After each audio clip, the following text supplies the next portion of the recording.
너는 매년 3번 내게 절기를 지킬지니라. 너는 무교병의 절기를 지키라. 내가 내게 명령한 대로 아비벌의 정한 때에 이래 동안 무교병을 먹을지니 이는 그달에 내가 애굽에서 나왔음이라. 빈손으로 내 앞에 나오지 말지니라. 맥추절을 지키라. 이는 내가 수고하여 밭에 뿌린 것의 첫 열매를 거둠이니라. 수장절을 지키라. 이는 내가 수고하여 이룬 것을 연말에 밭에서부터 거두어 저장함이니라. 여러분들 추수감사절 맞아서 축복을 전합니다. 한 해의 삶을 이제 끝이 보이잖아요. 또 벌써 또 12월 달이 눈앞에 벌써 한 해가 다가왔습니다. 조금 있으면 우리 아마 다음 주쯤 성탄절 축하 행사 준비하자고 광고가 나갈 것 같아요. 한 해가 다 갔어요. 그러면 한 해가 다 갔어요.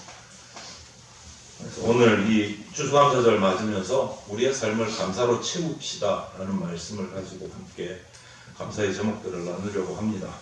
오늘 본문을 보니까 하나님께서는 이스라엘 백성들에게 1년에 3번 절기를 지키라 이렇게 명하셨어요. 3번. 이 3번 절기를 통해서 하는 일은 뭐냐? 하나님께 감사의 마음을 표현하는 거예요. 이 3가지 절기를 통해서. 그래서 이스라엘은 이 3대 절기를 정말 전 국민적으로 어마어마하게 거행을 합니다.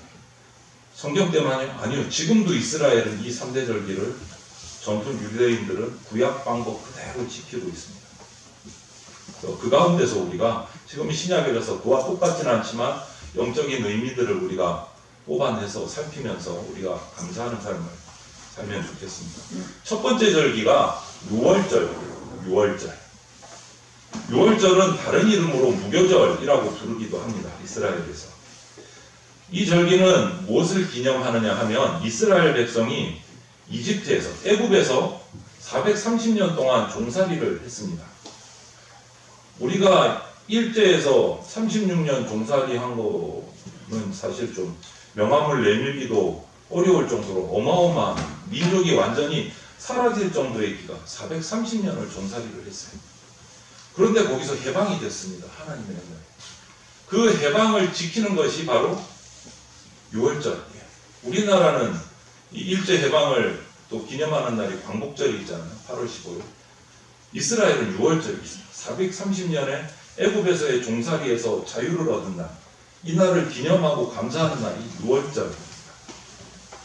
그래서 이 6월절은 그때에 해방되던 그때의 모습들을 기억하면서 주님 앞에 나오는 거예요. 감사하는 거예요.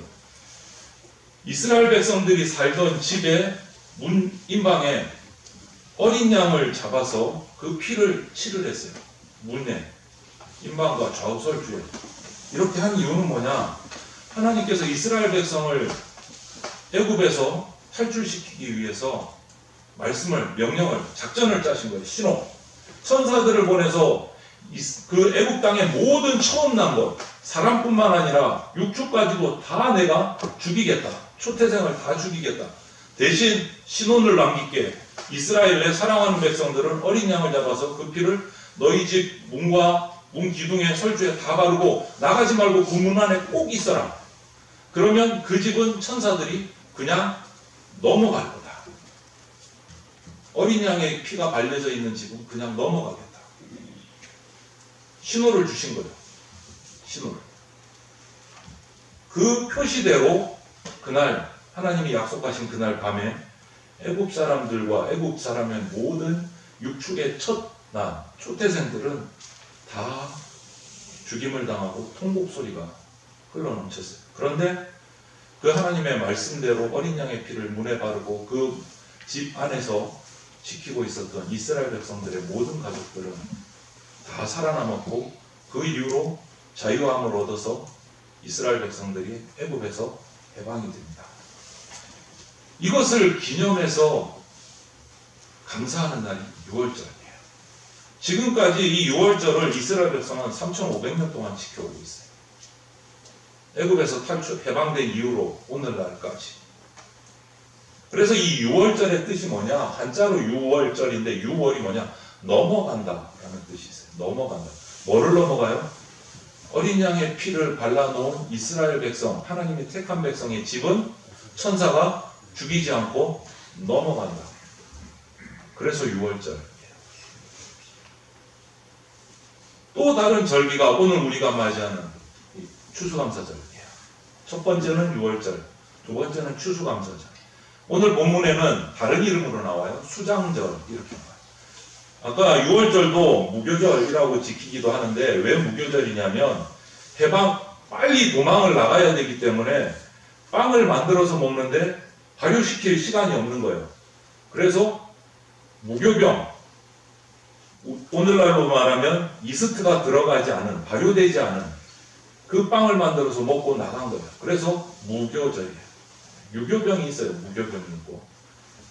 그래서 무교절이라고 불러요. 6월절. 그런데 추수감사절은 수장절 또는 초막절 이렇게 불러요. 부르는 명칭이 몇 가지가 있어요.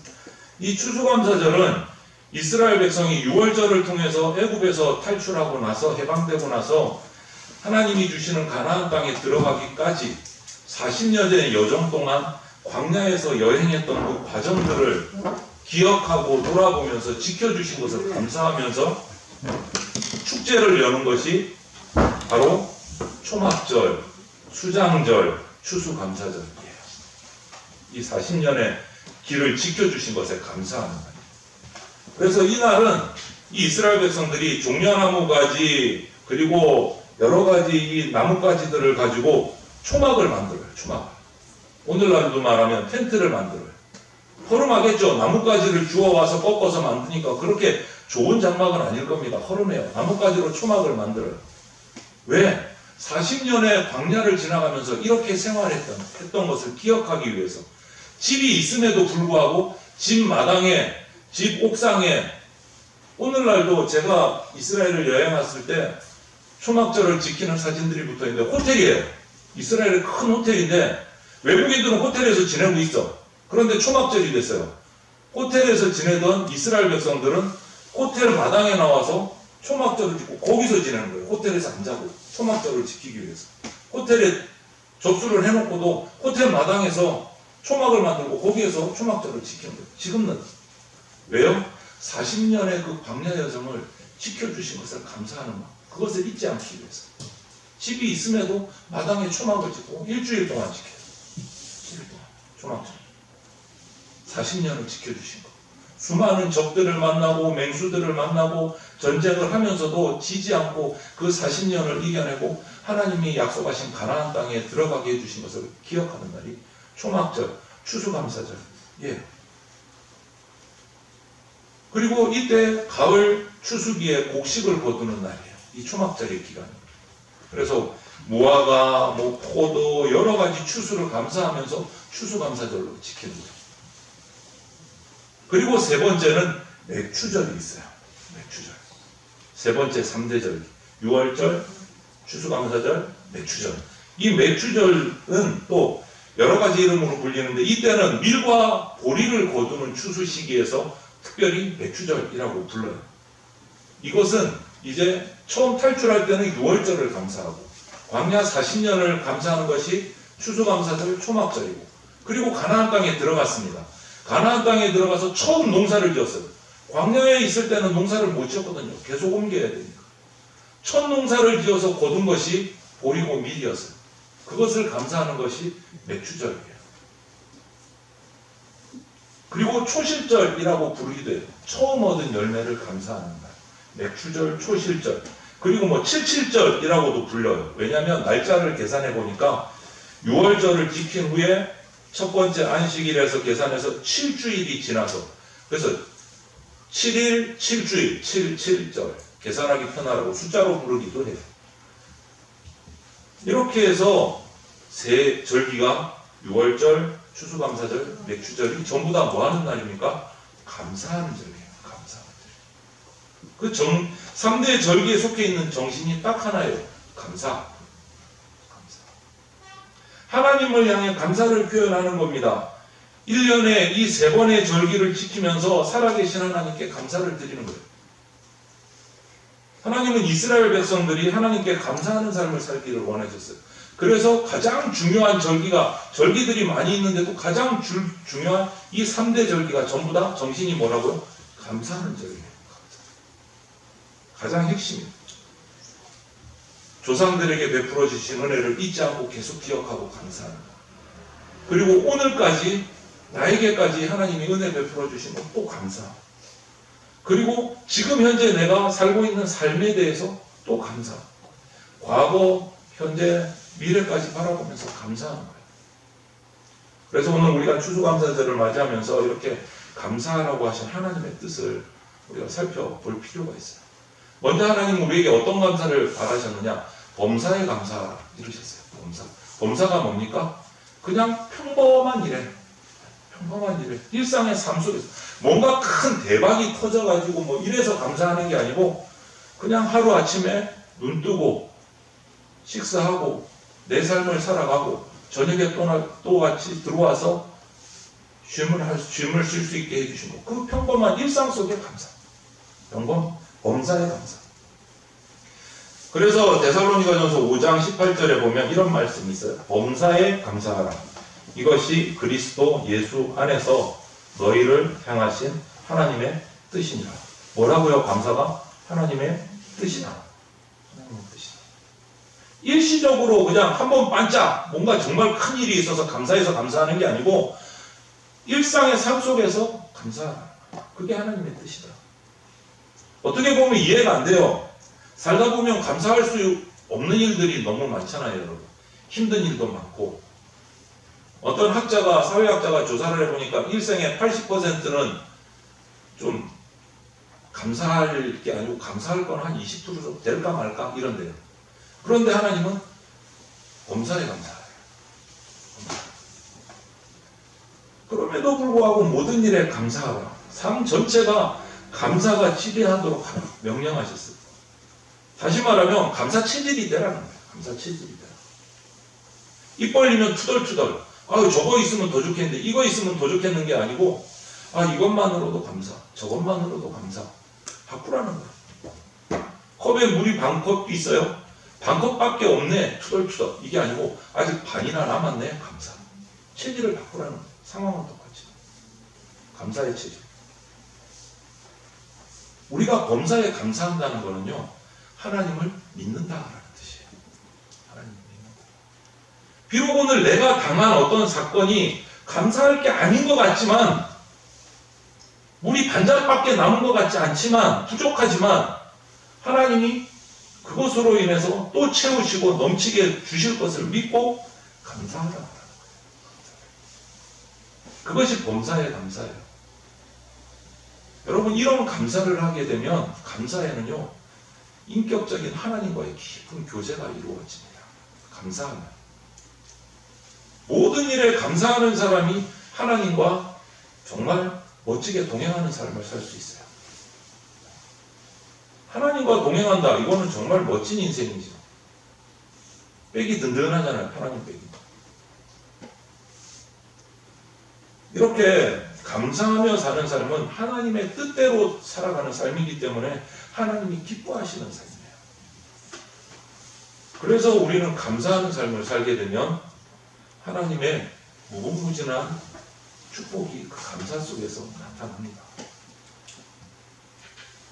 성경을 보면 정말 어렵고 힘든 시절을 마쳐서 왕이 된 다윗이 나타나요. 왕이 되기까지 정말 엄청난 죽음의 고비를 수차례 넘기고 도망다녔던 그 다윗의 삶이 나타나요. 그런데 그가 왕이 됐어요. 드디어 하나님의 인도하심으로 그 죽음의 고비를 다 넘기고 이스라엘의 왕이 됐습니다. 그래서 궁전에 들어갔어요. 백향목 궁전, 향긋한 백향목의 향기가 가득한 궁전에서 있다가 어느 날 밖을 내다봤는데, 나는 이렇게 향기로운 백향목 궁전에서 의리의리하게 왕이 되는데, 내다보니까 하나님이 내려와서 우리의 제사를 받으시는 저는 아직도 천막이야. 아니, 나는 이렇게 의리의리한 궁에 사는데 하나님은 아직도 천막이야. 마음이 아프면 내가 하나님의 성전을 짓고 싶다. 이런 마음을 먹었어요. 지은 게 아니고 마음을 먹었어요. 하나님의 성전을 짓고 싶다. 내가. 그 마음을 하나님이 읽으셨어요. 그리고 다윗에게 아직 성전 지은 거 아니에요. 짓고 싶다. 마음만 먹었는데 그 진실함을 하나님이 읽으셨어요. 그리고 하나님께서 다윗에게 나타나셔서 네가 왕이 되는 동안 태평성대를 이루게 하겠다. 그리고 너의 자손들이 이스라엘을 계속 다스리게 해주겠다. 엄청난 축복을 해주셨어요. 마음만 먹었는데. 마음만 먹었는데. 이 말을 들은 다윗은요, 감사한 거예요. 아직 짓지도 않았는데 짓고 싶다 마음만 먹었는데 하나님이 축복을 부어주시니까 너무 감사한 거예요. 성경을 보니까 하나님께 이렇게 기도했어요. 나는 누구이오며 내 집은 무엇이기에 나를 여기까지 이르게 하셨나이까. 사모양하세요. 이게 뭐예요? 내가 뭐라고 왕이 되게 해주십니까? 내가 뭐라고 그 힘든 가운데 나를 살리셔서 우리 자손까지 복되게 해주십니까? 너무너무 감사하다는 거예요. 마음밖에 안 먹었는데 아직 성전 지은 것도 아닌데 그의 진실함을 그냥 입술로 한 게 아니고 진실된 마음으로 하나님이 저를 짓고 싶다. 그것을 이루신 거예요. 축복하신 거예요. 여러분, 감사의 마음을 표현한 다윗은요, 생각지도 못한 복을 받은 거예요. 감사하며 살면 이렇게 하나님과 교제가 이루어집니다. 하나님은 우리 마음을 다 읽고 계시거든요. 이 교제가 이루어지면 그 결과는 항상 더 감사할 제목들로 축복으로 이루어져요. 그래서 감사가 필요해요. 감사는요, 동조현상이라는 게 있어요. 감사를 빼고 동조현상이라는 거를 과학적으로 얘기하면 하나의 진동이 여기서 막 진동이 일어나면 그 근처에 있는 것도 조금 있으면 같이 진동하면 같이 떤다는 거예요. 그래서 크리스천 호이겐스라는 과학자가 17세기에 발견을 한 거예요. 실험을 해봤어요. 추시개가 있어요. 추시개를 똑딱똑딱 하는데요. 여기는 약간 틀리게 몇 초 뒤에 또 추시개를 흔들었어요. 그런데 시간이 좀 지나니까 전부 다 리듬을 맞춰서 똑같이 흔들리더라고요. 분명히 다르게 시작했는데. 이게 동조현상이에요. 여러분, 동조현상은 우리 인간에게도 똑같이 일어납니다.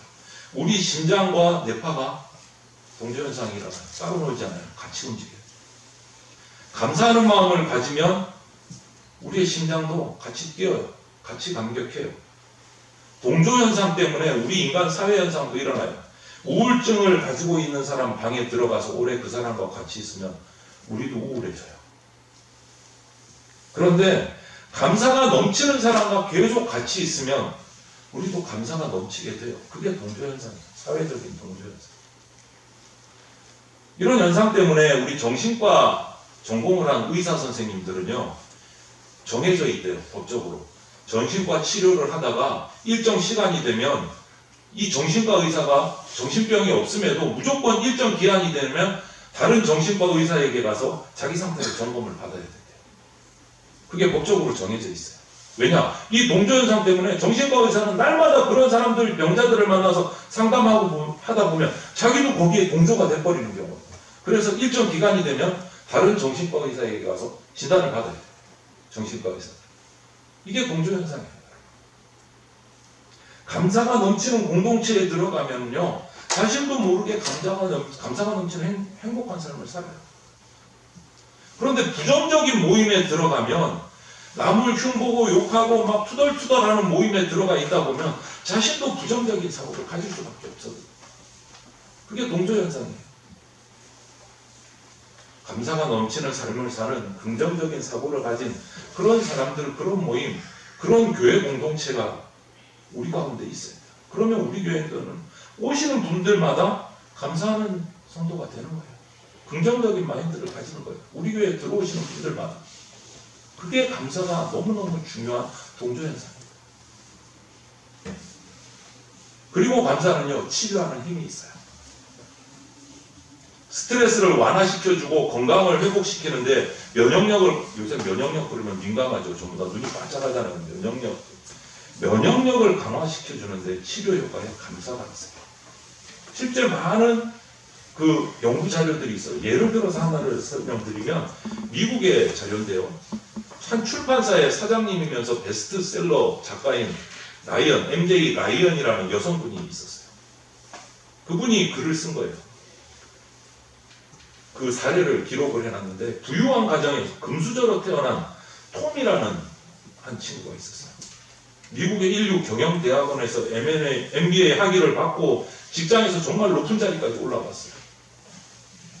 관리자까지. 그런데 항상 이분은 불안한 거예요. 기쁘지가 않아. 남들이 바라보는 높은 자리에 올라와서 많은 연봉과 넉넉한 삶과 권한을, 권력을 가지고 사는데도 불안해. 그래서 이 의사가 진단을 해보니까 이 사람이 항상 내가 오늘 무슨 실수한 게 없나 하루 종일 일하면서 이게 맨날 걱정인 거예요. 높은 자리에 있다 보니까 그게 스트레스였나 봐요. 내가 혹시 실수한 건 없을까? 그러다가 결국은 우울 증세까지 나타났어요. 이게 심해져서 우울 증세까지 나타나요. 결국은 병원 의사가 진단을 내리고 치료법을 그에게 얘기를 합니다. 그런데 이 치료법이 뭐 약을 먹거나 뭐 입원해서 어떤 회복을 하는 그런 치료법이 아니었어요. 펜과 노트를 하나 이 톰에게 주면서 의사가 진단을 내린 게 뭐냐면 매일 아침 일어나서 감사할 내용을 적어라. 한 줄 이상. 그리고 하루를 다 지내고 잠자리에 들기 전에 또 그 지난 하루 가운데 내가 잘했던 것만 한번 적어봐라. 잘했던 것만. 못했던 것도 있겠지만 잘했던 것만 적어라. 아침에 일어나서는 감사할 점을, 저녁에는 하루 동안 지내면서 잘했던 일, 그거를 노트에 매일매일 기록을 해요. 어떻게 해요? 지푸라기도 잡아야지. 실천을 하기 시작했어요, 톰이. 그런데 며칠 지나면서 자기가 적다 보니까 감사할 게 너무 많다는 걸 발견을 했어요. 그리고 자기가 잘한 게 제법 많다는 것도 발견을 했어요. 적다 보니까 감사할 게 있네, 내 삶에. 오, 잘한 것도 있네. 이거 발견하게 된 거예요. 그러면서 점점점 삶이 회복되기 시작했어요. 감사가 우울증 치료제라는 거예요. 여러분, 감사의 유익은 이 예만 아니고 우리가 생각했던 것보다 훨씬 많습니다. 더 많이 감사하기로 결단해야 돼요. 우리가 이 세상에 살면서 누리는 것 중에 공짜가 너무 많습니다. 여러분, 공짜가 없다고요? 진짜 공짜 많아요. 한번 생각해 보세요. 여러분 누리는 것 중에 공짜가 있을까요? 있습니까? 없습니까? 예? 지금 숨 쉬고 계시잖아요. 공기 돈 주고 숨 쉬세요? 공짜예요. 공짜. 여러분 나가면 보는 푸른 하늘, 엊그저께는 또 눈도 와서 하얀 눈, 이런 자연의 아름다운 모습들 돈 주고 보십니까? 아니요, 그냥 펼쳐지는 거잖아요. 공짜잖아요. 근데 우리는 무감각하게 지나가요. 이거 전부 감사해야 돼요. 여러분, 왜 병든 분들이 저 요양병원에 이렇게 산 좋고 물 좋은 데로 다 들어갑니까? 그 자연 속에 치유의 역사가 있는 거예요. 그런데 우리 그거 공짜로 보잖아요. 누리잖아요. 근데 감사하세요? 오늘 주무시면서 아침에 일어나시면서 내가 숨 쉴 수 있어서 감사하다고 오신 분 손 들어봐요. 숨이 쉬어지네. 감사하다. 없으시죠? 공짜예요, 여러분. 감사해야 될 거 아니에요. 얼마나 중요한데, 숨 쉬는 게. 하나님은요, 이 감사의 힘이 얼마나 대단한가를 너무너무 잘 아시기 때문에 우리에게 범사에 감사하라 하신 거예요. 감사하는 사람은 또 매력적이에요. 여러분 삶의 주변의 사람들, 여러분의 경험들을 한번 살피시면서 이 말씀을 한번 생각해 보세요. 감사하고 만족할 줄 아는 친구가 많습니다. 여러분도 그런 친구들 만나기 좋아합니다. 약속하기 좋아하고. 맨날 만나면 우리 엄마가 어쩌고, 아빠가 어쩌고, 뭐 우리 자식이 어쩌고 투덜투덜하는 사람 만나고 싶습니까? 아니요, 꺼려져요. 항상 미소 짓고 감사하고 자기 형편에 만족하는 사람들을 보면 행복해요. 만나고 싶어지는 거예요. 매력적이에요, 그런 사람. 그런 사람은 사람만 좋아하는 게 아니에요, 여러분. 감사하는 사람은요, 너무 매력적이라서 하나님도 좋아하십니다. 하나님도. 감사하는 사람 옆에 있으면 용기가 얻고 소망을 얻어요. 다른 사람들을 긍정적으로 선한 영향력을 끼칠 수 있어요. 감사를 하게 돼요. 정말 좋은 도우미가 되는 거예요. 그런 분들. 그리고 좋은 친구가 될 수 있어요. 감사하는 사람. 매력적인 거예요. 여러분, 앞으로 우리 청년들도 오늘 이렇게 멀리서 와서 같이 모였는데 앞으로 만나거들랑 뭐 이성을 만나거든 배우자를 만나거든 어떻게 하든 감사하는 친구를 만나십시오. 투덜이 만나지 마시고 그 중요한 기준이 되셔야 돼요. 감사하고 특별히 그 가운데 신앙을 가지고 하나님께 감사할 수 있는 친구를 만나면 정말 금상첨화 최고의 짝입니다. 그런 친구는 앞뒤 볼 것 없이 만나야 돼요. 여러분, 사람들이 바이러스에 쉽게 감염되듯이 감사도 감염이 됩니다. 전염이 돼요. 좋은 전염이죠, 이거는. 그래서 주님은 그리스도인들의 이 교회 모임이 전부 감사하는 모임이 되기를 원하세요. 교회 와서 투덜투덜하는 게 아니고 교회에 모였을 때 감사가 나와야 됩니다. 와, 지난 한 주간 나 이런 일이 있었거든. 너무너무 감사해요. 이게 먼저 나와야 돼요. 그게 전염되는 거예요. 감사가 전염돼요. 불평하는 사람이 있으면 불평 그룹이 돼요. 그것도 전염이 돼요. 여러분, 어떤 전염이 좋습니까? 감사가 전염돼야 돼요. 감사가. 원망은 하나님의 뜻이 아니에요. 보십시오. 제가 성경 구절을 몇 개 천천히 읽어드리겠습니다. 먼저 고린도전서 10장 10절 말씀입니다. 그들 가운데 어떤 사람들이 원망하다가 멸망시키는 자에게 멸망하였나니 너희는 그들과 같이 원망하지 말라. 또 빌립보서 2장 14절 말씀입니다. 모든 일을 원망과 시비가 없게 하라. 야고보서 5장 9절 말씀입니다. 형제들아 서로 원망하지 말라. 그리하여야 심판을 면하리라. 보라 심판주가 문 밖에 서 계시느니라. 여러분, 이 말씀을 기억하십시오. 원망은 하나님의 뜻이 아닙니다. 감사가 하나님의 뜻이에요. 감사하지 않고 사는 거는 나 자신뿐만 아니고 내가 속해 있는 공동체까지도 악성 바이러스를 전염시킨다는 거 우리 잊지 말아야 돼요. 오늘도 우리 대전장로교회 공동체가 또 이 자리에 예배하는 우리 지체들의 모든 가정, 그들이 속해 여러분들이 속한 어떤 직장이든지 어떤 공동체든지 부정적인 생각, 부정적인 말 이제 이 자리에 있는 여러분의 입에서는 나오지 않도록 합시다. 감사의 제목을 찾아내십시오. 그 대신 뭐 교회에서든지 가정에서든지 직장에서든지 그래서 감사를 표현해서 여러분의 감사가 전염되게 하십시오. 여러분의 감사가 원망하는 사람의 그 말을 덮어버리게 하십시오. 그래서 여러분의 가정이 여러분의 직장이 오늘 우리 대전 장로교회가 감사하는 공동체가 돼야 돼요. 감사가 흘러넘치는 공동체가 돼요. 그럴 때 건강한 교회, 건강한 가정, 건강한 직장 되는 거예요. 감사는요, 하나님에 대한 온전한 신뢰가 있을 때 진짜 감사가 납니다. 그냥 입술로만 립서비스 하는 게 고마워, 감사해요 이게 아니에요. 그런 감사 말고 진한 진국의 감사는 하나님을 신뢰할 때 나옵니다. 다윗이 마음만 먹었잖아요. 성전 짓고 싶다고 마음만 먹었어요. 립서비스인지 어떻게 알아요. 근데 하나님은 그걸 다 보신 그것이 진심인지 그냥 말로만 하는 얘기인지 그 진심을 보셨기 때문에 엄청난 축복을 주시고 거기에 대해서 또 다윗은 또 감사하고 계속 전염되고 감사가 늘어나는 거예요. 여러분, 모든 일에 감사한다는 것은 하나님을 신뢰한다는 거예요.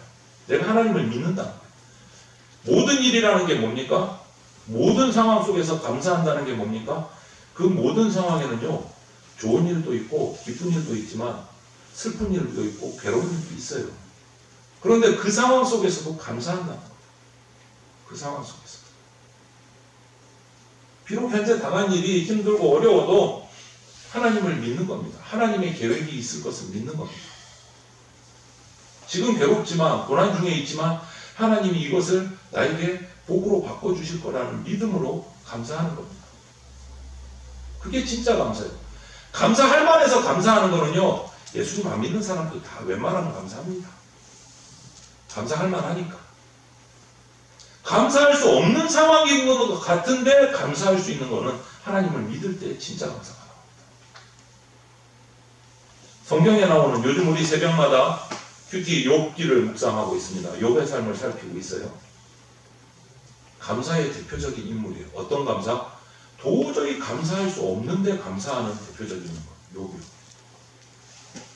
정말 잘 나가던 그 사람이 엄청난 부자가 자녀도 정말 착한 자녀들이 흘러넘쳤는데 한순간에 사고로 재앙으로 그 재산들이 자녀들이 다 죽고 나가 떨어졌습니다.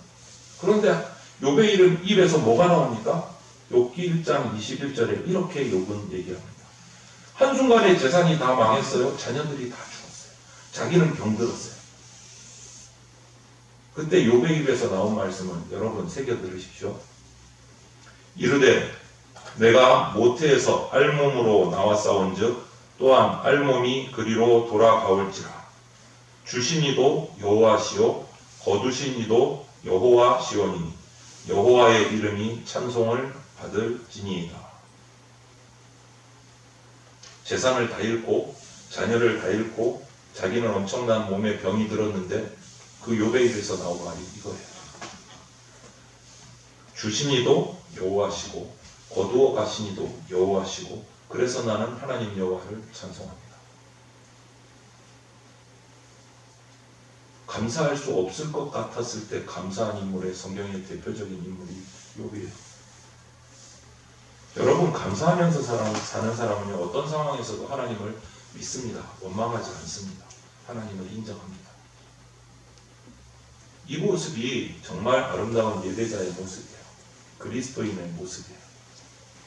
여러분 받고 나서 감사하는 것도 당연히 해야 되지만 받기 전에 감사하십시오. 하나님께 은혜 받기 전에 감사하십시오. 그것이 진짜 감사입니다. 욥이 이렇게 해서 망했을까요? 죽었을까요? 어떻게 됐을까요? 욥기를 끝까지 한번 읽어보세요. 이 고통 가운데 감사한 욥의 마지막 결과가 어떠한지는 욥기를 통해서 한번 보십시오.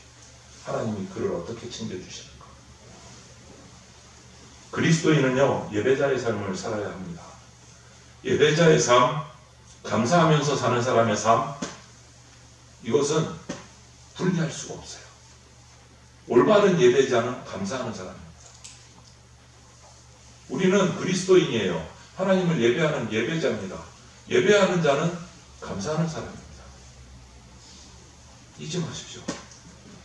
데살로니가 후서 성경에 보니까 감사하는 삶은 구원받은 그리스도인이 당연히 살아가야 하는 삶이다 라고 표현하고 있어요. 당연히. 그리스도인이라면 당연히 감사해야 된다.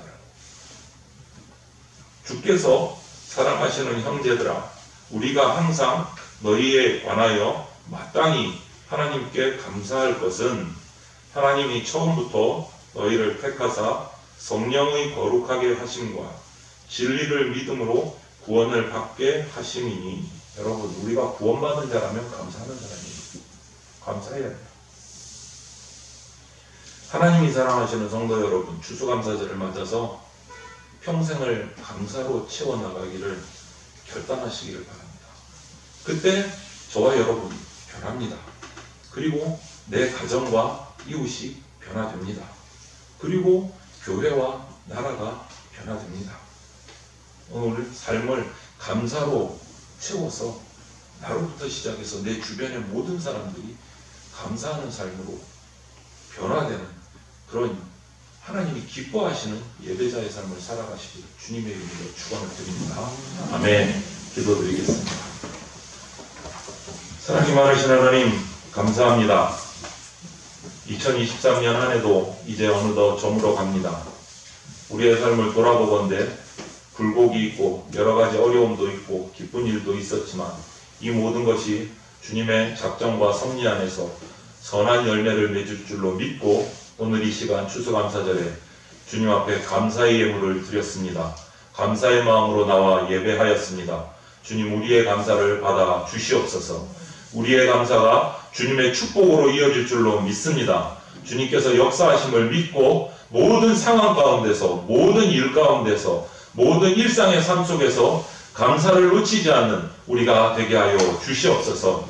주의 백성들이 있는 그곳에 교회뿐만 아니고 가정과 이웃과 직장 모든 공동체 가운데 주의 백성들로 말미암아 그곳이 감사하는 공동체로 변화되게 하여 주시옵소서. 감사드리며 예수 그리스도 이름으로 기도드립니다. 아멘.